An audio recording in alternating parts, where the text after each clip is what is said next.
I'm Charlie Gardner and I'll be hosting today's session. This is a weekly talk series organised by Scientist Rebellion. We're an international activist group that engages in non-violent direct action to encourage scientists and academics to actually act as if we are in a climate and ecological emergency. As people are trickling in, please use the chat to say hello and let us know where you're joining from. Before we start, a few housekeeping issues. If anybody would like translation into Espanol or Francais, please click on the icon that looks like a globe, an earth ball at the bottom of your screen, and select the language of your choice. We're very fortunate to have translators with us today. During the talk, please keep your microphone muted and your camera off to avoid distractions. We are happy for you to tweet or make social media posts about the talk. If you're going to do so, please use the hashtag #SRTalks. After the talk, there'll be a Q&A for about 20 minutes, and we kindly ask you to put your questions in the chat at any time during the talk and to clearly label them as a question. To ensure that this Q&A goes as smoothly as possible, we will call you by name and ask you to unmute and turn on your video to ask your question in person. If you're uncomfortable doing so, that's not a problem. I can read out your question. Please indicate that. And please also feel free to ask your question in Spanish or French if you prefer, and the interpreters will translate it for you. Following the question and answer session, our co-founder Mike is going to give a quick overview of Scientist Rebellion, our history and what we're up to over the coming months. And following that, we're going to have some breakout rooms whereby we're going to break you up into regional groups so that you can meet with people within your region and discuss how to take action with Scientist Rebellion in your region. So I think that's it, really. Only thing left to do is to introduce our speaker for today, who is Professor David Spratt. David is a climate science communicator and research director for Australia's Breakthrough National Centre for Climate Restoration.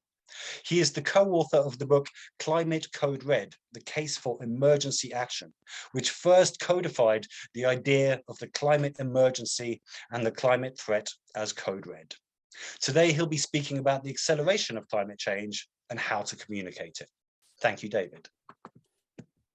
Thanks very much. I will just share my screen and then we can proceed.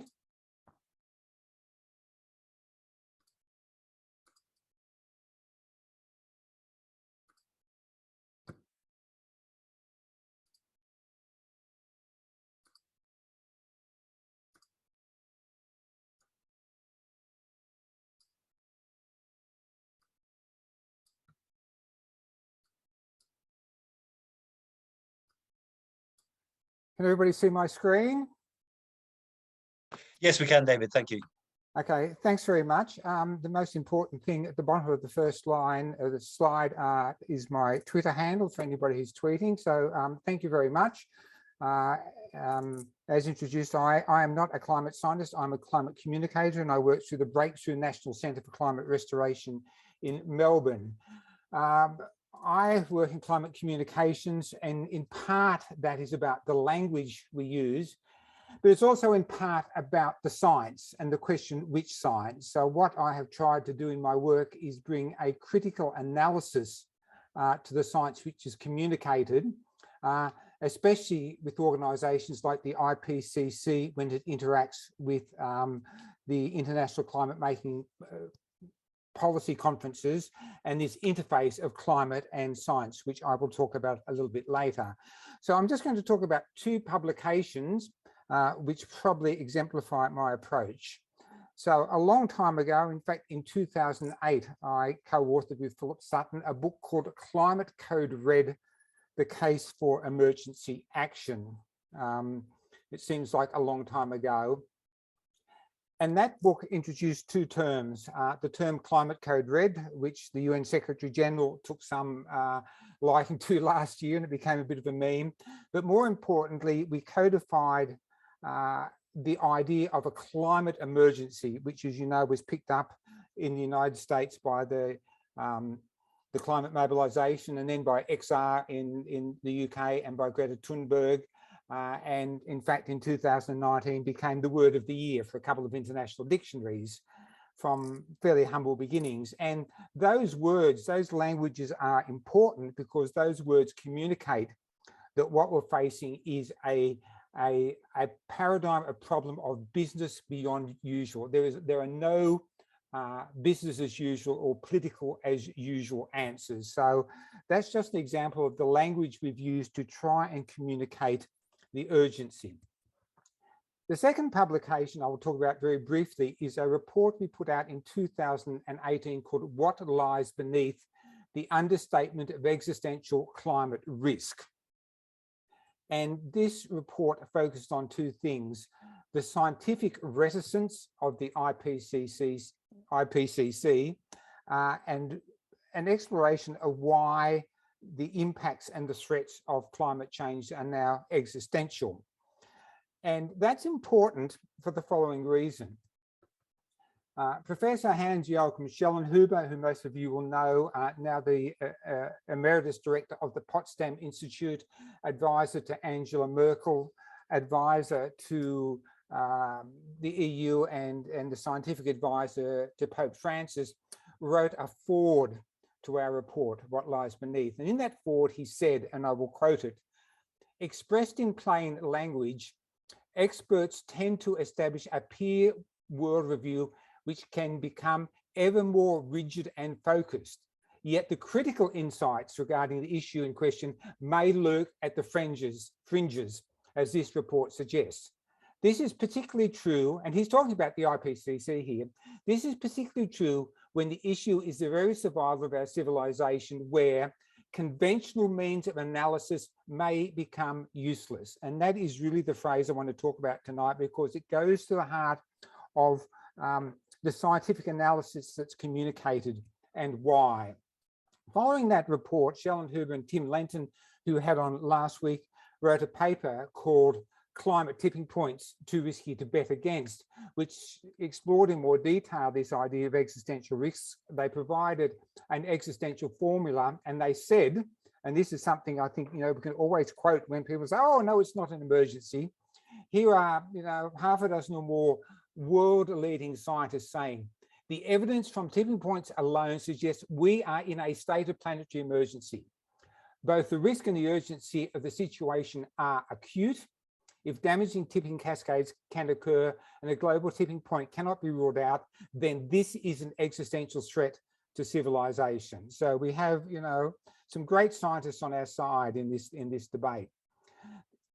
Schellenhuber also said about the same time, political reality must be grounded in physical reality or it's completely useless. And I think that's something that policymakers need to think about, because what I'm going to demonstrate is that a lot of policy making is not grounded in the physical reality. And it's important that we communicate that physical reality as it exists, and understanding that conventional forms of analysis may be useless. So let me start by talking about parallel universes.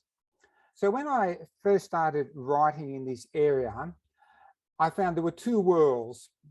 One was the world where most all the talk in the media and by policymakers was about 2 degrees. 2 degrees was a great target. And in fact, at that time in 2006, Sir Nicholas Stern's report to the UK government said, yes, maybe we should aim for 2 degrees of warming as our policy goal, but 2 degrees would be too disruptive. So let's try for 3 degrees. So one universe was the world of 2 to 3 degrees. The other world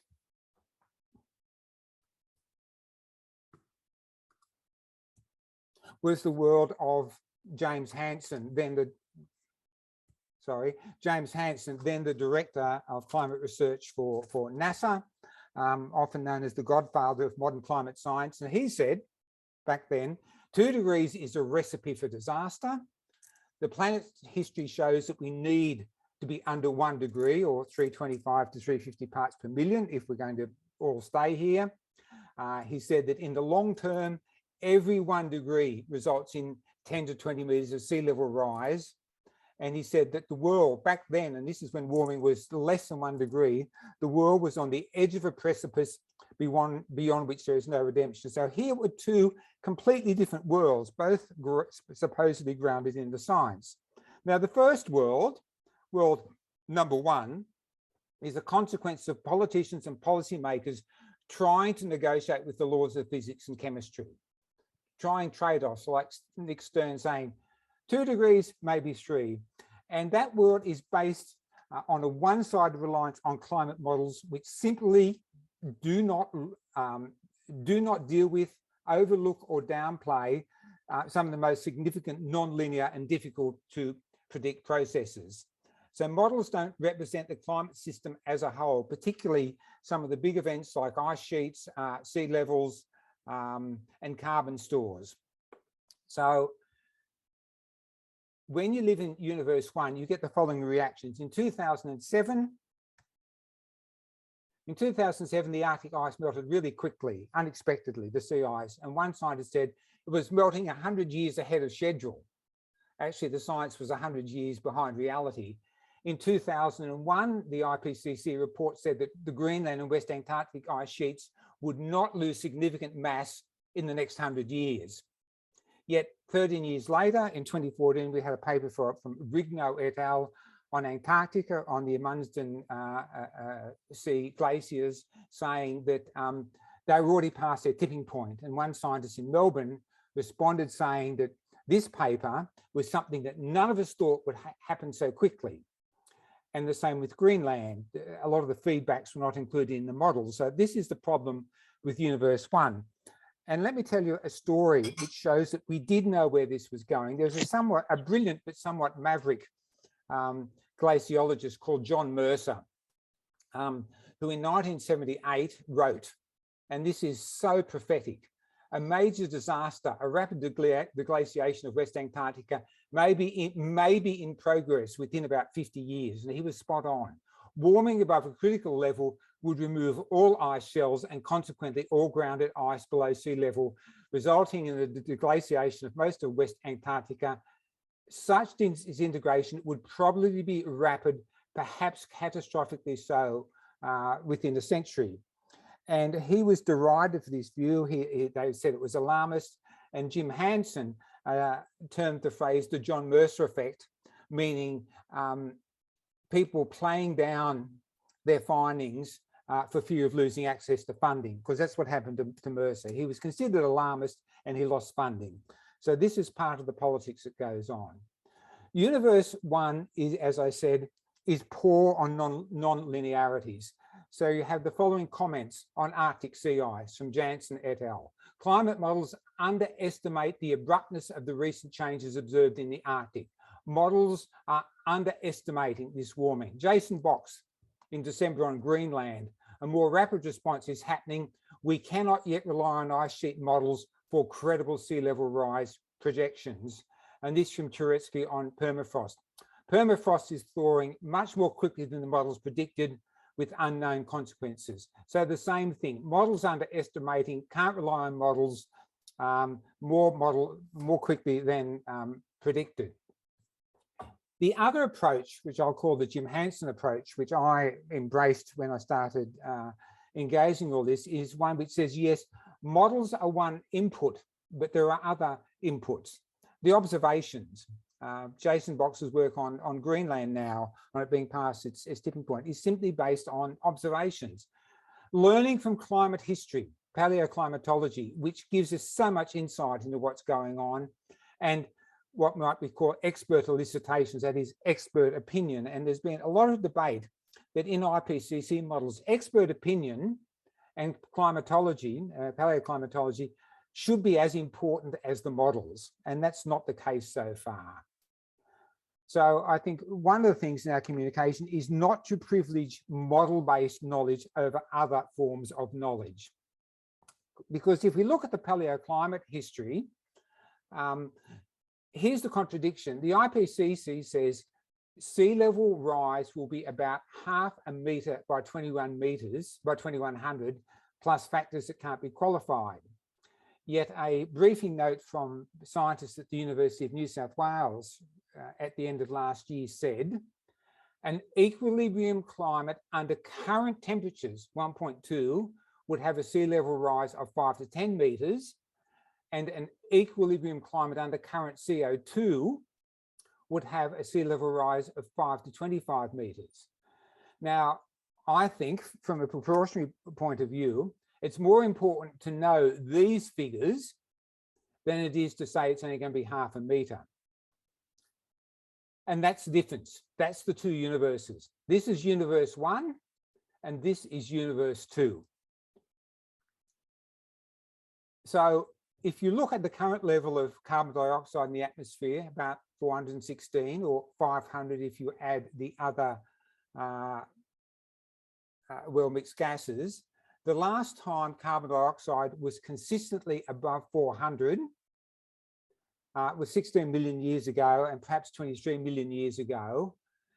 At that time, 16 million years ago, for the current level of greenhouse gases, temperatures were 3 to 6 degrees warmer and sea levels were 25 to 40 meters higher at equilibrium, which will take time, will take centuries, but that's the reality of where we are going for the current level of greenhouse gases.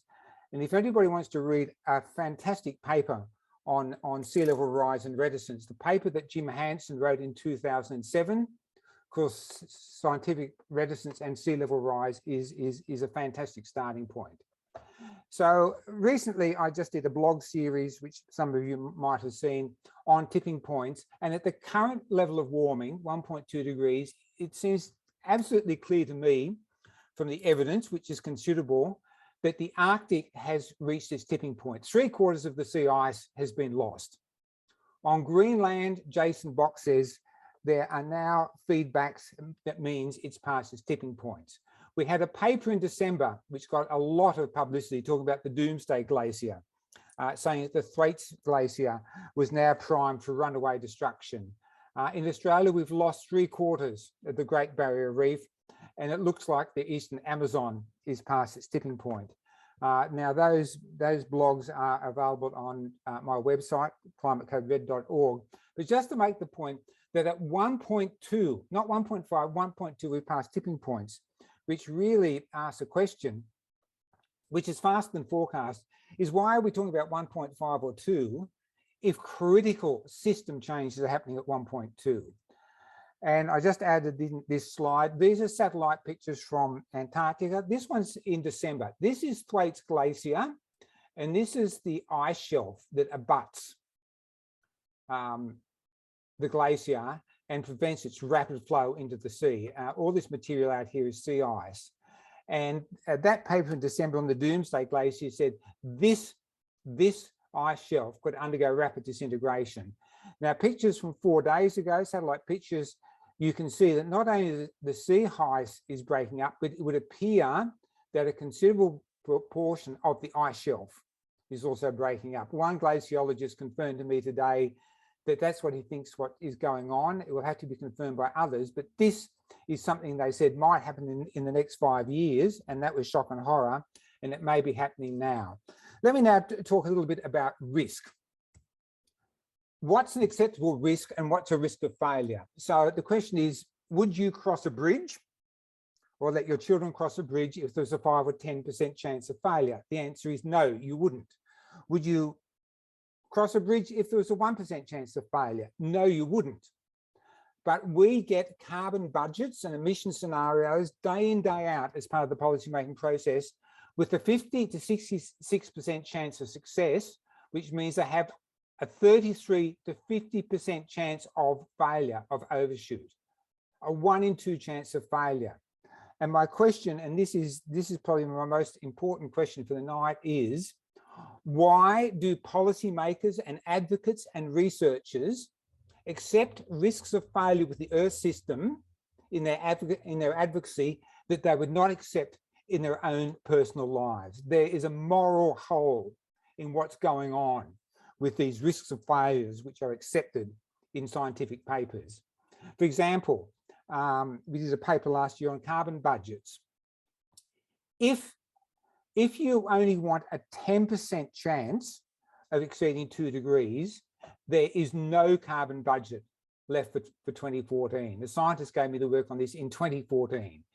So there's no carbon budget for 2 degrees with a 90% chance of not exceeding 2 degrees. And an emissions budget that has a 50% chance of not exceeding 2 degrees has a 10% chance of reaching 4, which seems to me is completely unacceptable because, you know, on 4 degrees, you'd be lucky to have 500 million to 1 billion people left on the planet.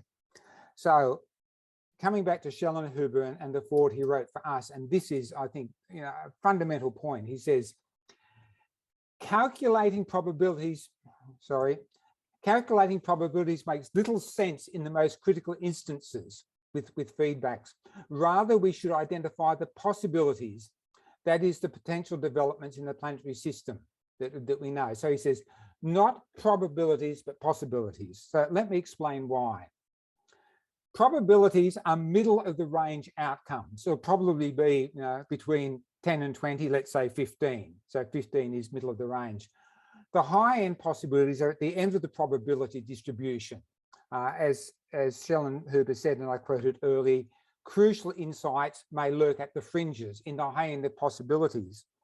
And the risks are now existential. So it's important to understand the worst outcome and prevent it. And there's a wonderful diagram done by Ed Hawkins, where if you look at the likelihood, this is of climate sensitivity, but doesn't matter, the likelihood is it's about 3, but that's the probability. But the damages go up rapidly with temperature. And if you multiply likelihood and impact, you get the risk. And you see the risk is at the high end. So this is the difference. Probabilities deal with these outcomes, the most likely. Possibilities deal with the really damaging outcomes, and that's where we need to focus. So to summarize on risk, normal risk management is trial by error. The plane crashes, work out what was wrong with the software, rewrite the software, the plane flies again. We can't crash the Earth and get it to fly again. So when risks are existential, we can't repeat the experiment. So the question must be, what is the worst thing that can happen and how do we avoid it? And as Schellenhuber says, focus on the high-end possibilities, not the probabilities. That's why existential risk requires a different form of communication.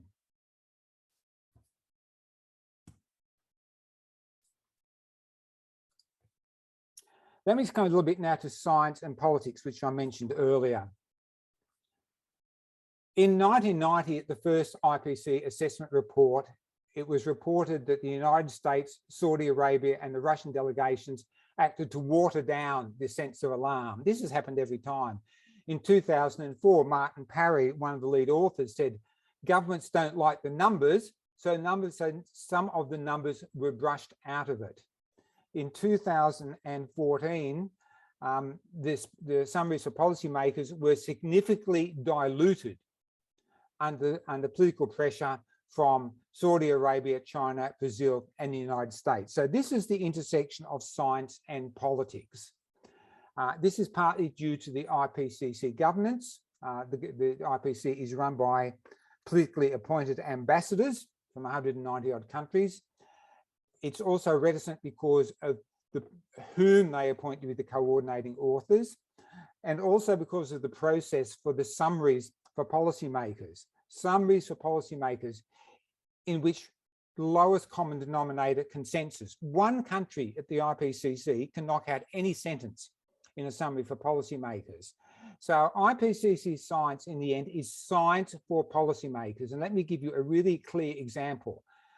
Before 2015, the IPCC did not focus on 1.5 degrees. And it didn't look seriously at it till after the Paris conference, where the conference, political appointees, asked the scientists to look at 1.5. Why didn't the IPCC focus on 1.5 before 2015?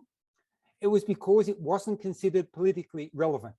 So this is a really clear case of science following politics. The reasons for reticence are many. Some of them are to do quite rightly with the scientific method, which has a very high bar for evidence beyond reasonable doubt, not the average of probabilities. Publications in a fast changing field. Groupthink, conforming to the dominant policy paradigm, and that was the story about the glaciologist John Mercer. He was just excluded because he was not part of the groupthink. One side reliance on models, which we've talked about, approaches to risk funding, which we've talked about, to risk and, of course, research funding.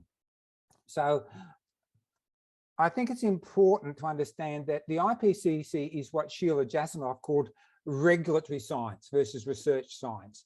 And regulatory science straddles the dividing line between science and policy as scientists and regulators try to provide answers to policy relevant questions. So IPCC reports are politically oriented scientific reports, which is why they didn't talk about 1.5 or 1 or 0.5, because it wasn't considered politically relevant. So these reports are what is called co-produced through the interaction of natural and social orders. So the EU advisor Oliver Gedden wrote a year or two ago, climate researchers who advise policymakers feel they have two options: to be pragmatic or to be ignored. Many advisors are choosing pragmatism. Each year, mitigation scenarios that explore policy options for transforming the global economy are more optimistic and less plausible. This is the politics. The scientific community must defend its independence from outside interference. And that's the problem. We need to provide a critical analysis of regulatory science, which is what we did in What Lies Beneath. And John Schellenhuber, one of the world's most eminent climate scientists, agreed. Lastly, just let me talk a little bit about fear and hope, because I'm sure it will come up in question time if I don't. John Schellenhuber says, here are two quotes: "There is a very big risk that we will just end our civilization. The human species will survive somehow, but we will destroy almost everything we have built up over the last 2,000 years. And more recently in a video, he said, he speaks really directly, I love it. "I'm telling you that we're putting our kids on a global school bus that will, with 98% probability, end in a deadly crash." Now, a lot of people would call this alarmist. I think he's a climate scientist who's calling out the reality as it is. Or if you look at Sir David King, who was the UK chief scientist and advisor to 4 prime ministers, really helped to get the 1.5 degree target up in Paris. More recently, he gave a talk and then talked to an independent, a journalist from Independent, and that journalist reported that King said at the meeting that the 1.1 degree rise we have already is too dangerous, and candidly admitted he believed that Hansen had been right in 1998 when he warned that we should not pass 350. So this comes back to a question which I haven't really addressed, that if we're going to have a planet that's going to be safe, it's not going to be 1.5 or 2, that's going to be under 1. It probably has to be 0.5 if you want to save coral reefs in West Antarctica, and we're going to have to get it back down under 350. That's the reality. That's the choice we face. And King said, and he's been advocating through the Centre for Climate Repair at Cambridge, and also through the Climate Crisis Advisory Group, for the 3 levers of zero emissions, drawdown, and his program on cooling, which is to cool the Arctic to stop the methane bomb going off. And with regard to the Arctic and trying to cool the Arctic, he says, it is the short term which matters most. What global leaders do in the next 3 to 5 years will determine the future of humanity. Is that fear? No, I think that's a reasonable assessment. David Wallace Wells, who you all know, says fear is what animated me. The psychological research shows that strong fear messages have been found to be more effective than weak ones. And when we look at things like health promotion, when fear is combined with hope, it creates an emotional drive for change. So counterposing fear and hope is, somebody's got their sound on. Counterposing fear and hope is a false narrative. So what we learn from public health education, whether it's AIDS or smoking or anything else, it's the same method. There's a problem, smoking will kill you, stopping and your health will improve rapidly, and an agency or an efficacious path to take people from the problem to the solution. So this is how fear and hope is resolved in health education, not by one or the other, but by both. So when people say to me, is it fear or hope? I say, actually, it's both, but I think it's more important to talk about courage, which I think is something that XR and Rebellion scientists have been doing, the courage to tell the truth and act on it. So assess the risks with brutal, rigorous honesty, recognize that there's no gradualist path, that climate disruption is necessarily disruptive and will entail political disruption, including non-violent direct action and economic disruption, which requires leadership and emergency response. As we said back in 2008, this is an emergency that requires an emergency response. Act fast for zero emissions, but that will not stop us getting past 1.5. It may not even stop us getting past 2 because of the aerosol problem, which we may talk about later. So we need drawdown and cooling as well. And that's my contact details. The papers I referred to are on the Breakthrough website at breakthroughonline.org.au. There's also a translation page where quite a number of them have been translated into French and Spanish and German and Slovenian and Chinese, and that's my email address if anybody wants to tell me whether I'm right or wrong. And thanks very much for your time. Thank you, David, for that very clear-headed and yeah, quite terrifying in many ways exposition of where we are. We've had a few questions coming in. We have over 20 minutes, up to 25 minutes for a Q&A session. So please do ask your questions in the chat and we'll call on you to come to speak to David directly. We've had a few already. I'll start with one which was just asking for a bit more clarity, David. When you were discussing regulatory science, you cited a Sheila Jasanoff text. Yes. Could you specify which one that was, please? Look, I can't off the top of her head, but she termed this process of politically, socially relevant science production as co-production. So I think if you Googled it, Sheila Jasanoff and co-production, it would come up really quickly. I think it's also quoted in What Lies Beneath, but Sheila Jasanoff, Jasanoff, and co-production will get you there quickly. Brilliant, thank you. We have a question from Phil Oliver. If you'd like to turn your video on, if you're able to, and ask, and you'll unmute yourself, Phil. I can't turn my camera on. It's broken on the phone, but can you hear me? We can, yes, go ahead. Okay, beautiful. Yeah, look, I was just curious. We often talk about the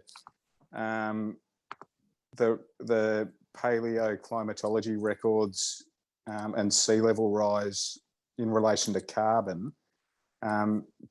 Is there a likely different outcome when we take into account other gases? Obviously, some of those gases, for example, permafrost wouldn't have been in the same situation at that time. Is there a possibility that that could change the outcome?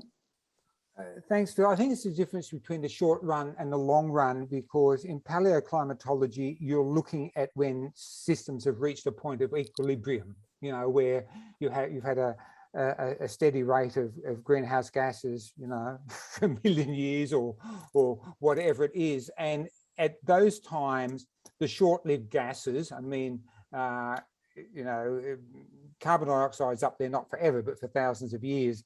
Methane lasts 10 years and nitrous oxide lasts 100. So in the long span of history, the short-lived gases are not relevant because they simply, you know, equalize away. But certainly we can say in, you know, there's 415 parts per million of carbon dioxide. As I said, that's probably the highest in 23 million years. If you want to add in the other gases, it goes to 500 parts per million or more, and then you're probably back to 40 million years and the point at which the Antarctic ice sheet formed. So the answer is that in the long run, paleoclimatology just deals with CO2 because it's a long-lived gas. Okay, so just another quick question. So it's possible that other feedbacks like albedo could also speed up the sea level rise? Well, that's already counted in the climate sensitivity. So when people say if you double carbon dioxide, in the end you'll get 5 to 6 degrees of warming at equilibrium. That includes both the effect of the greenhouse gases and the effect of there being less ice, more dark earth, and therefore the reflectivity has changed as well. Okay, good answer. Thank you. Very informative. Thank you. Our next question is from Fabian. Yeah, thank you for this insightful tour de force. I have a question kind of comes from, there was a recent paper last year by Ian Stoddard and Kevin Anderson in some of the annual reviews journal, which is really, it's called like, why haven't we bent the emissions curve? I think it's one of the great papers recently. And they noted that really it's one key factor is like power in different aspects. And I'm wondering whether you think that this reticence is also partly due to the fact that most of the scientific research is done by scientists in the global north, which generally doesn't feel climate impacts as soon or as impactful as the global south. And yeah, I'm curious, what do you think of this? Well, unfortunately, because of education funding, a lot of the research is done in the global north. I mean, I would have to say that some of the most outspoken non-resident scientists come from Kevin Anderson in the UK, Schellenhuber in Germany, Jim Hansen in the United States. So I don't think that follows through exactly. But I mean, I think, when we get the question of why we end up with this political disaster, is that there are enormous pressures, which we tried to talk about and what lies beneath, to get the science to conform to a slow, gradual economic change. I didn't talk about integrated assessment models, which are these climate, energy, economy models, which are a scandal beyond belief. I've written a couple of papers about this, one relating to the fact that a man called William Nordhaus produced the world's first integrated assessment model. And he said the economically optimal degree of warming was 4 degrees. And he got the Nobel Prize for it 2 years ago. I mean, this is an intellectual scandal of huge order.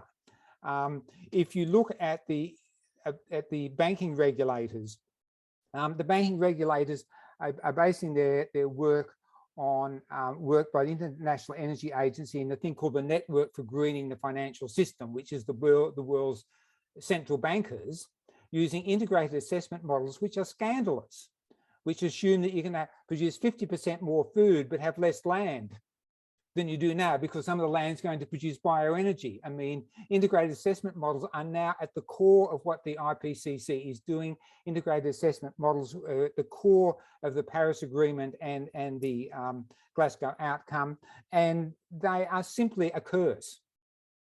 They're not credible. And so I think,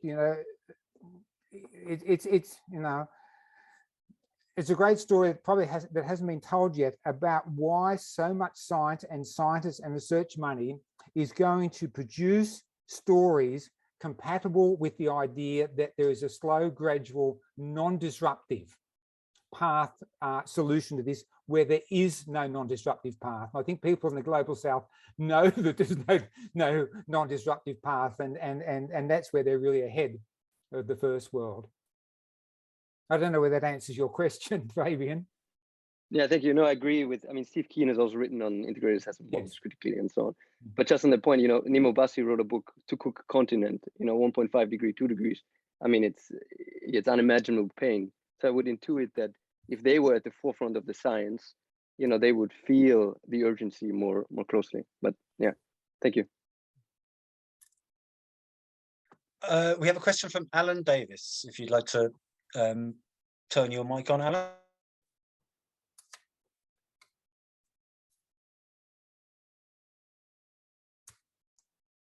Can't hear. I will read out Alan's question. Just give me a moment. Why are you treating the bad or insufficient policy decisions on climate change as primarily the result of lack of knowledge, when they are primarily the result of more important considerations for those making the decisions, i.e. profit maximization and capital accumulation? I don't think I am. That wasn't my subject for tonight. What I was pointing out was how this co-produced science makes those political desires possible. I'm not blaming it on the science. I'm just saying the science, by the way it's presented, provides a path. I mean, if Jim Hansen or Kevin Anderson was writing the IPCC report, then I think we'd be having a different story about what the science is. But increasingly, I think particularly modelers and integrated assessment modelers are simply providing a justification for a gradualist path, which is not possible. And those integrated assessment models have an assumption about gradualism at the core of what they do. So these political demands for capital for a slow, gradual, non-disruptive path are actually now being written into the scientific models, into the integrated assessment models. Thank you. Julia, would you like to ask your question? Hi, everybody. Mine wasn't actually a question, it was a statement. You can produce all the scientific data in the world you like, and we've been doing it since, well, the 70s is when I first noticed it. Political donations are what drives policy.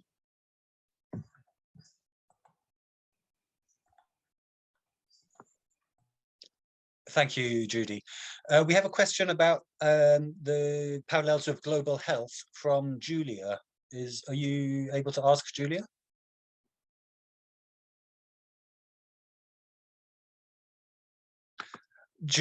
Right, Julia has no mic. She asks, you made the parallel to public health, but COVID very clearly shows some hurdles to getting both public and politicians to act, even with negative tipping points where those anti-vaccination campaigners, etc., become prominent.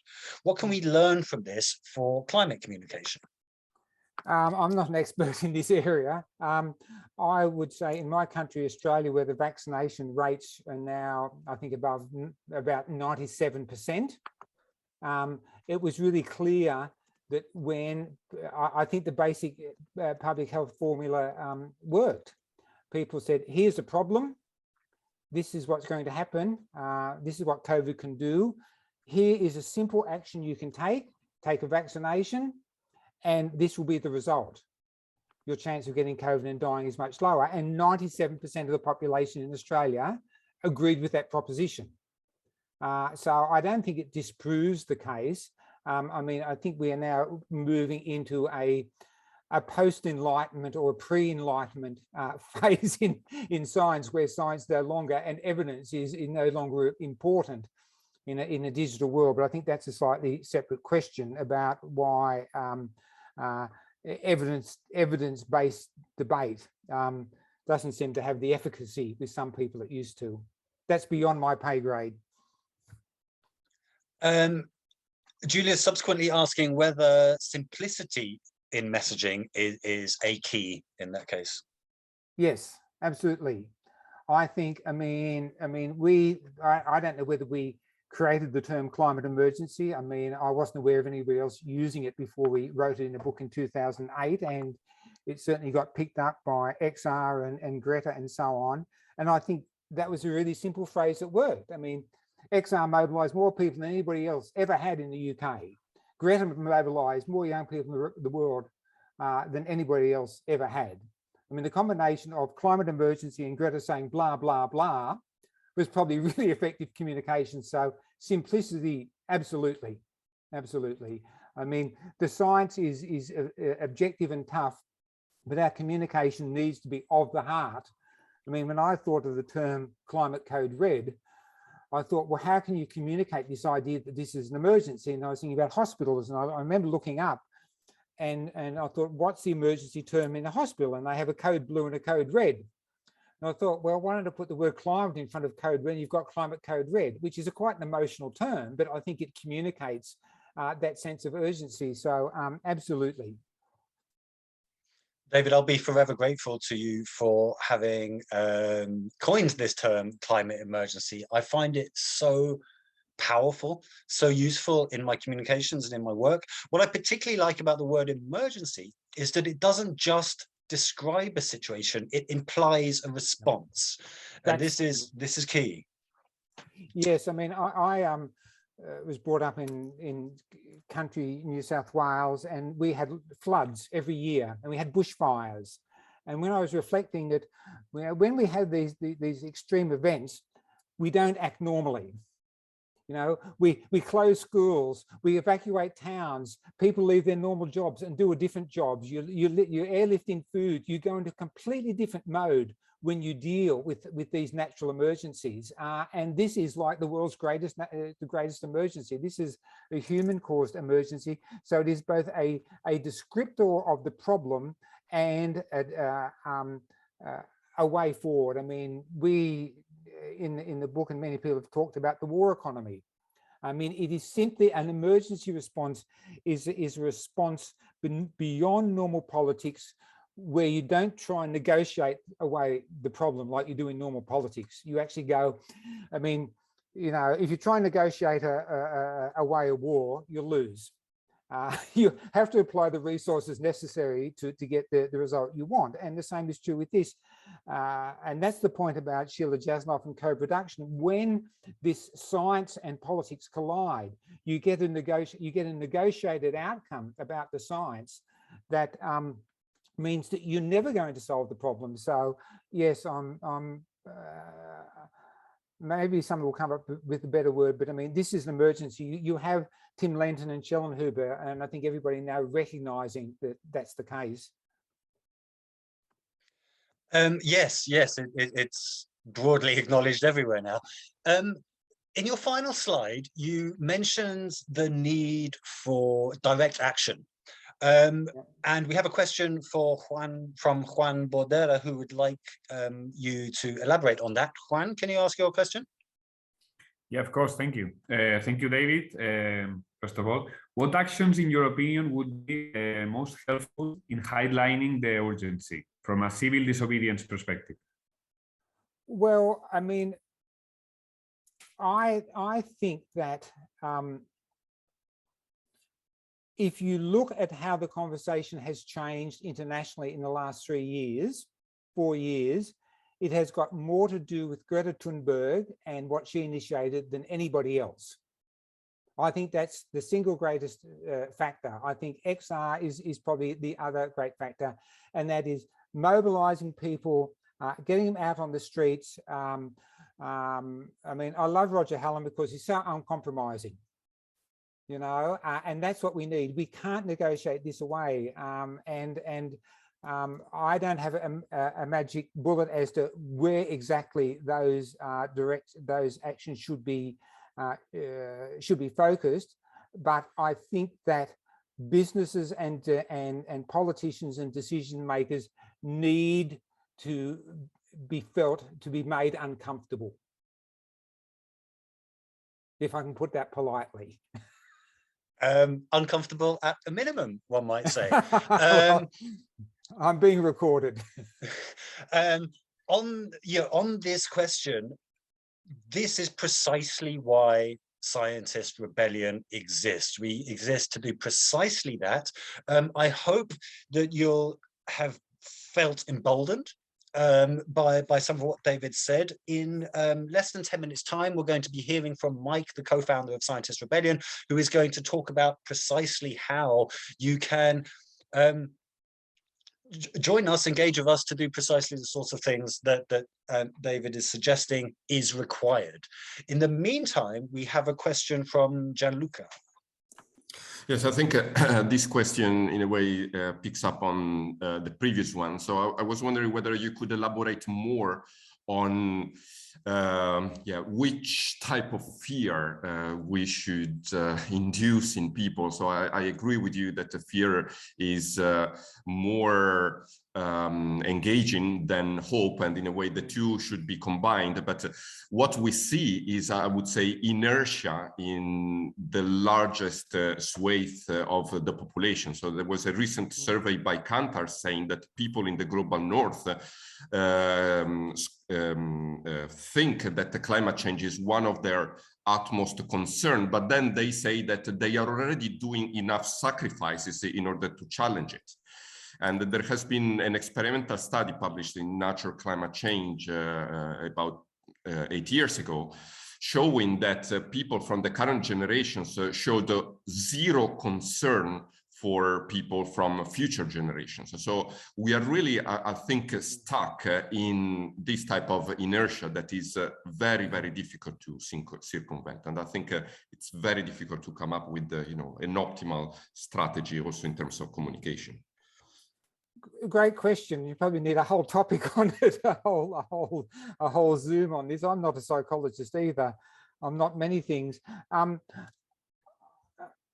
think, the scientific reality that I've talked about today, and many other people have talked about, Hansen and so on, is truly frightening. I have no doubt that, as Sean Hooper says, we've got a 98% chance of the bus going over the cliff. That's the reality, that the only conclusion I can draw from the evidence in front of it. So the brutal physical reality combined with the lack of political action is going to produce a huge amount of fear. If people don't feel extreme fear, then they haven't understood the problem. I think it is necessary for people to go through extreme fear and mourn for the loss of the planet and humanity in order to come to grips with the problem. If you don't go through that path, I went through it, 10 years ago, you don't think, oh my God, humanity couldn't be so stupid that it would destroy its conditions for existence. And then you go, but yes, it is. It is. So I think that it is simply necessary to go to understand that. My simple observation, because I do write things and have some engagement with policymakers and people towards the top end of the ladder in the private sector, is when you present the sort of material I presented today, they simply do not believe it. They say, I've never heard any of this before. Nobody's ever told me this. We've had reports, we've had parliamentary reports, we've had politicians come to us. I've never heard any of this. How come only you people are talking about it? So, I think there's still a battle in this fear area. As XR said, tell the truth. And people who are making decisions, I know they don't want to know the truth, but I actually don't think they're actually hearing it. I really don't, because the whole of the advocacy industry, the professional NGOs in my country play down the problem all the time. And I think that happens internationally. Too many company directors on their boards. So I think that the unabated fear about the truth is actually the start of the conversation. Sorry, I couldn't answer it any better. I think you answered it pretty well, actually. We have time for one final question, I think, and we'll ask Melanie to step up. Hi, David. Thank you for a really great talk with lots of really interesting references. My question was that the IPCC sounds really impressive. How do you get somebody to start to question their authority, aside from what you're doing today? Well, if you look at what's going on behind the scenes, there are a lot of scientists doing that. If you look back to the history, for example, Jim Hansen wrote his paper on sea level rise and scientific reticence just before the 2007 IPCC report, because he knew it was going to be so bad and he had to get in front and say something else. Before the climate conference in Copenhagen in 2009, a whole lot of scientists organized another conference before the real one to try and get the proper story out. If you look at the papers that Tim Lenton and Sheldon Huber and so on are writing, you had Tim Lenton on last week. That quote, "This is an existential risk." I think there are some scientists who get it, and some of them will have said to us privately, they think that the IPCC should be abolished because it no longer has a useful role to play. And I agree absolutely with that. It has now become the problem. So I think there are scientists who are honestly on our side. I wouldn't be able to do the work I did unless, you know, there's these fabulous people who've really been calling it out. And so this is actually a battle within science, between science, which has been politicized and degraded, and some great researchers trying to stand up for the Earth system and us being able to continue to live on it. Thank you. You actually answered that slightly quicker than I thought you might. So I'm going to ask one more. This is my own question. So yeah, Australia's really been at the forefront of climate disasters, you know, in recent years, really visible, really visceral, traumatic disasters. And yet from here, it doesn't seem like there's widespread support for or engagement with, you know, grassroots social movements like Extinction Rebellion in Australia. Obviously, they're there, and there's some really, really impressive direct actions, shutting down coal trains and things, but it doesn't seem to be attracting much support from the general population. Do you have any thoughts on why that might be? You have to understand that I think Australia is now the largest exporter of gas in the world. And it's the first or second exporter of coal in the world. I mean, Australia is like the Arabian Gulf down under. What is happening in this country is horrendous, and the fossil fuel industry have got the political process by the scruff of the neck. So that's the political problem we have, that no major party will take on the fossil fuel industry, which has run this country. And this is the driest continent and the most vulnerable continent to climate change in some ways. But I mean, we are now seeing, I think, a really big change. The majority of people think that about 2/3 think climate change is an important issue. You know, about 40% thinks it's a really urgent issue. So things are swinging. We've got a federal election coming up, a national election coming up, where a Conservative government will get thrown out, and hopefully one of the reasons is a number of independents who are standing principally on a climate platform. So I think there's a little bit of a tipping point going on. But when you're the Saudi Arabia of the Pacific, you have an internal political problem. Absolutely. Thank you very much, David, both for your talk and for your very informative answers to some quite wide-ranging questions. This talk will be available on Scientist Rebellion's YouTube channel shortly, so please do look at that. David, there are lots of comments of thanks in the chat, so we're all extremely grateful for you joining us today. Thank you. We're now going to hand the mic to Mike, who is co-founder of Scientist Rebellion and is going to give you a little more background about us as an organization and where we are planning to go next. I hope that David's talk has left you with the perfect combination of rage at how we've had our planet stolen from us and agency, sense of agency about how we can win it back. And so Mike will talk to you about how to use those emotions and turn them into action. Over to you, Mike. Thanks, Charlie. Thanks, David. It was an incredibly refreshing talk. I wish there was much more honesty like that. So yeah, as Charlie said, I will kind of explain why is Scientist Rebellion an organization, what's our kind of broad strategy, what we've done, and what we're doing in April. And throughout this, I'm hoping that some of you will join us or consider joining us, and someone will post in the chat a way to do that.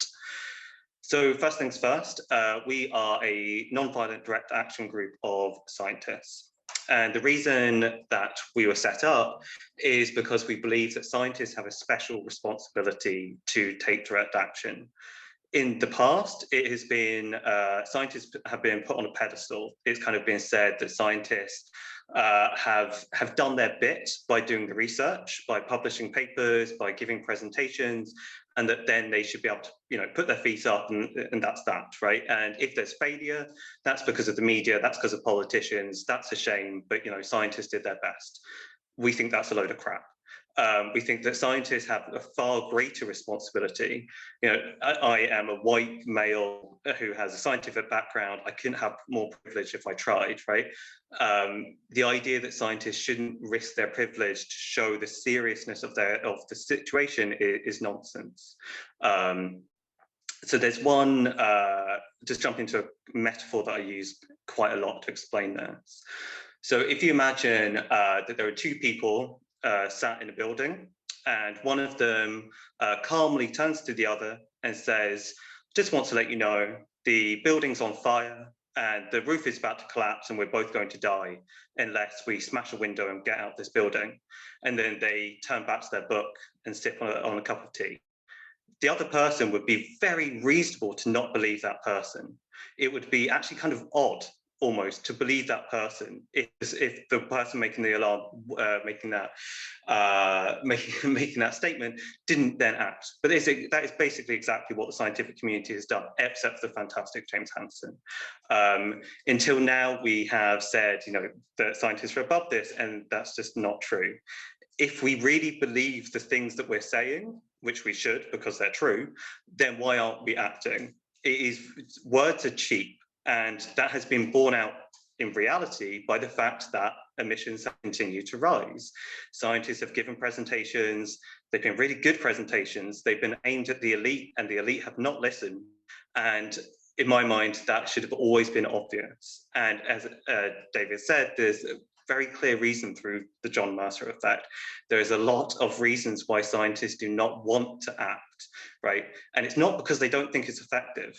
They know it would be effective. They know that if they were out on the streets, that more people will pay attention. And they also know how bad things are, but they also know that maybe they lose funding. Maybe that their colleagues would say they're icky and weird. Maybe there would be social pressure, right? And that's true. That is true, right? Being an activist does put pressure on you. It is a sacrifice. But how can we put our children to bed at night and say, I would do anything for you. I love you. I would do anything to protect your life, but I won't go and get arrested to protect the whole of civilization. That doesn't make sense. And the only reason it makes sense is if you're having a very self-indulgent worldview. And what we're trying to do in Scientist Rebellion is to radically shift the scientific culture from this groupthink of it's okay, we're doing our best. If we fail, it's the media's fault and politicians and donations, to no, we have a responsibility to act. And all of the scientific community, as many as will get on the streets, I know Michael Mann will never do this, but as many scientists as we can to get on the streets as possible. Our aim within a year or two is to have it to do what Greta, as somebody in the group said beautifully, what Greta did for the youth, that now is kind of standard for youth to disobey, to go on strike. We now need to do that with scientists. We now need to have scientists at every direct action. We need to have scientists going on strike. We need to have scientists risking their job. We need to have scientists being arrested. We need them in prison. We need them to show exactly what's going on, right? This is all very, very obvious. None of this is surprising. The only people who push back on this are those who actually have to live up to that responsibility. However, we are making strides, right? We are growing extremely quickly. We started in September 2020 with just me and one other person, and we're about to mobilize in over 20 countries, as I'll get to in a sec. But just to kind of wrap up the introduction, we used a quote by Einstein a lot. He said that those who have the privilege to know have the duty to act. And it is a crushing, but it may be a crushing truth, but it's also a privilege to know about about the climate crisis. And if you understand it, then you have a duty to act about it. Just how can you possibly imagine knowing that the building's on fire and your family are about to die, but because it would be uncomfortable, you sat there in silence? Not only does that hurt everyone else, also you die. It makes no sense in any way, right? The only way it makes sense is if all you're optimizing for is the next book deal, the next round of funding, or anything like that. And that is simply not acceptable. That is morally bankrupt. So, to say a bit about Scientist Rebellion. So as I say, we started in September 2020. Me and Dr. Tim Hewlett, we threw paint at the Royal Society, which is the oldest scientific institute. And the reason we did that is because the Royal Society does not endorse civil disobedience as a main pillar against the climate crisis. They're extremely pro the status quo, and they embody this kind of groupthink, just looking for funding, preserving the status quo. How can we massage the science to go along with maybe gradual decline, maybe growth if it's green, you know, that kind of nonsense, right? It's not scientific and it's immoral. The next action was, or the next major action, we also took action against nature, was in March 2021, where we did a global action against, how many countries? There was 15 countries and 100 scientists were involved. And we did things like fasting, pasting of scientific papers about the climate crisis, and doing teach-ins. So we have a strategy where we do simultaneous actions worldwide, because the scientific community is global and obviously the climate crisis is global. After that, in August 2021, we leaked the Working Group 3 summary for policymakers. We leaked the early version before it had been even further watered down by corporations and by politicians. Then in Madrid, in October 2021, around 20 scientists also took action throwing paint at the Ministry of Ecological Transition. And then in November 2021, so just recently, we were the first ever group of scientists to be arrested, mass arrested over the climate crisis. Obviously, James Hansen did, but this was the first mass arrest when we blocked the King George V Bridge in Glasgow for 5 hours. However, obviously, emissions continue to rise. The scientific community is not acting as if the truth is real. It's still worrying more about funding than saving the planet. So our job is nowhere near done. So the next thing we're going to do is in April, we are going to mobilize 1,000 scientists into civil disobedience. So we're scaling up rapidly, but the crisis demands big change. What we're going to do is we will, on Monday, the 4th of April, the report that we leaked in August will be released. So obviously that will be after all of the watering down. We know that around 16,000 edits have already been requested. So obviously it'll, it wasn't very strong what we leaked, and it will be even weaker again. So that will kick things off. At that time, we'll also start strikes and occupations in universities around the world, also using conditional commitments. So if you're interested or willing, if nobody wants to do these things, I don't want to be arrested or go to prison, but I'm willing to do it. If you're willing to take part in the strikes, you can do this in using conditional commitment. So say, I'll do it if 5 of my colleagues do it, or 10 of my colleagues. So safety in numbers.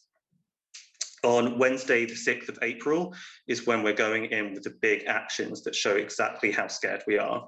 So on that day, in around 25 to 30 countries around the world, on every continent, we will be taking high-level direct action. In the global north, that means arrest, it means imprisonment, it means police violence, it means pushing yourself to act as if the truth is real. It means acting more courageously than that XR. That's not, I'm a long-time member of XR, but it means scientists should be pushing harder than the general public.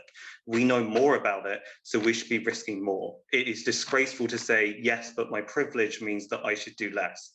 Bollocks, right? So on the Wednesday, we're going to show that this is exactly what's going on, and that we are going to shift the Overton window, and we're going to sacrifice more. And people then start to believe us, right? When people see the people in white coats panicking, maybe everyone else will start to panic. Going back to the house metaphor, that's what we need. We need the person making the claim to be panicking, otherwise other people aren't going to panic, as has been happening until now. And we're expecting around 250 scientists to be involved on that day. Then on the Friday and Saturday, so the 8th and the 9th, we are going to lower the pressure, but massively increase the numbers and do medium level civil disobedience. So that means pasting of scientific papers, blocking roads, doing demonstrations, of course, arrestable actions as well. And that we'll have around 750 people involved, and we're definitely on track for that. Everyone's working incredibly hard. People are burning out and working incredibly hard, but we are on track. So again, I just want to say, like, the big picture, what we're aiming for. We have to have it that scientists actually embody the truth. How can we expect people to act unless we act? For too long, we have given PowerPoint slides to people in corporate offices and gone, but why aren't they acting? And that's not to say that David isn't doing good work, but we need scientists to be doing, the people who understand it most to be out there at the front, right? And I genuinely believe that we can do this. I think that we can have that it will be a forgotten thing that scientists weren't there at the beginning of the climate revolution, but they will be there when it starts. And I think that it's starting in April. Everything, you know, I can tell you from behind the scenes, lots of things are going to start in late March, April, in terms of civil resistance, and we need scientists to be part of that. It is shameful that we weren't there from the beginning, but we can make it up now. Like, this will either be this will either be science's most shameful moment in its history, or it'll be its most proud. At the moment, it's its most shameful, but we can make it its most proud moment. We can actually empower the people to act through knowledge, and we can stop acting as if asking the powerful to act is a sensible approach.